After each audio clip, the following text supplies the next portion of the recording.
Tjena, Tunedal här. Är det någon gång som du har blivit ställd mot väggen av någon som ställer typ frågor så här? Men vad är det som är så bra med det svenska då? Så här lite hånfullt, föraktfullt. Kan du säga något bra som är svenskt? Ja. Älskar du svenska flaggan eller vad är det med dig? Och grejen är, man ska inte svara på de där frågorna för det blir lätt töntigt och svårt. Det är svårt att definiera det här. Man kan säga jag gillar dansband. Det är inte så cool, eller hur? Jag gillar inte dansband.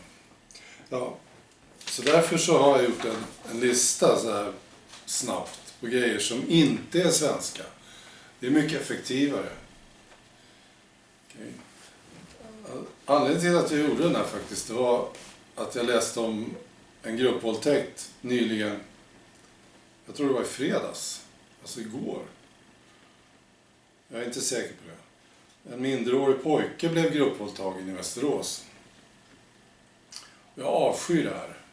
Jag tycker det är så fegt. Jag tänkte jag, det där är inte svenskt alltså. Men vi gör inte så, eller? Jag tycker inte det. Naturligtvis tycker jag inte det, men jag har svårt att tänka mig det. Att 4 svenska grabbar sitter hemma och spelar tv-spel och så kommer de på att vi går ut och våldtar en pojke i parken. Känns inte svenskt. Om det här betyder att jag är rasist, då är jag stolt över att vara rasist. Så här tänker jag. Jag kan inte tänka mig att 4 svenska grabbar skulle göra en sån här grej. Så, jag gjorde en lista på vad som jag tycker är osvenskt. Okej? Och det här är 100-200 barnäktenskap per år i Sverige. Räknar de med. Det är inte svenskt. Hedersmord är inte svenskt. Jag har aldrig hört talas om det. Det senaste hedersmordet förresten, så kollade jag, det är 2012. Mordet på någon som heter Maria Barin Aidim.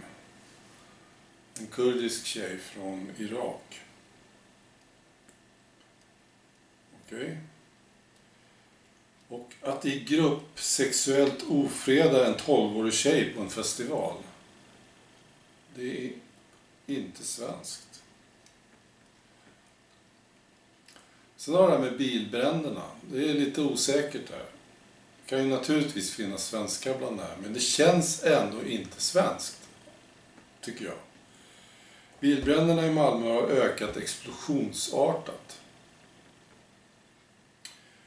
Och i landet så närmar vi oss 2000 rapporterade fall per år. Jag vet inte, vi kanske har gått över den siffran redan. Men det går upp väldigt snabbt. Och ja, jag tänker tillbaks på min egen barndom. Bilbränder? Nej. Naturligtvis känner jag inte alla. Men det känns osvenskt. Sen har vi ett väldigt enkelt exempel på vad som inte är svenskt. Att sätta eld på sin fru för att sedan bli friad. Det vet jag inte om det har hänt i Sverige. Det tror jag inte. Men jag vet i alla fall att det är definitivt osvenskt. Sen har jag en som är lite mer osäker. Och det är att som politiker skita i vad folket tycker. Jag menar att det borde vara osvenskt. Helt enkelt. Att sälja vapen till diktaturer som Saudiarabien. Ja, det gör ju Sverige. Men jag tycker inte det är svenskt. Och fick jag bestämma, om jag vore kung så skulle det där stoppas direkt. Första dagen.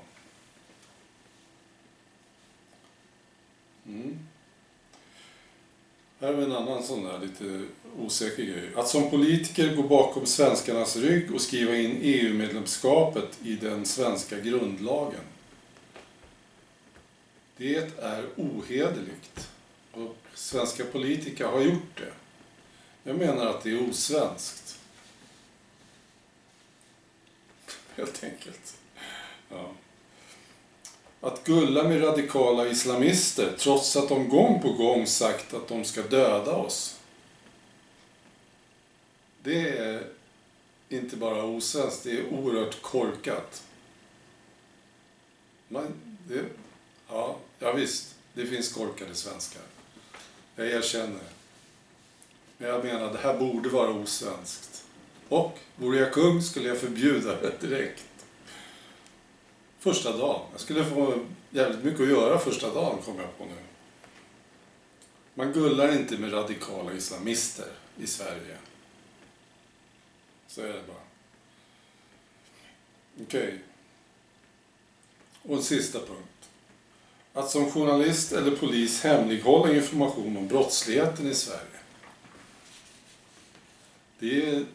Det är faktiskt osvenskt. Vi älskar ju statistik och sån här register och sånt där. Jag tror att det känns jävligt obehagligt för de här människorna som sitter på den informationen att hemlighålla den. Det är olikt oss. Vi älskar att rapportera statistiker. Våra svenska byråkrater. Som vi är lite kända för våra byråkrater, tycker jag. Så att de kan vi gärna ha kvar, men de borde få berätta vad det är de vet. Så att vi alla får veta. Den här listan skulle ju kunna göras oändligt lång, men det här är bara ett tips. Får du frågan om vad som är svenskt, berätta då vad som är osvenskt. Mycket, mycket bättre. All right. Ha en trevlig kväll.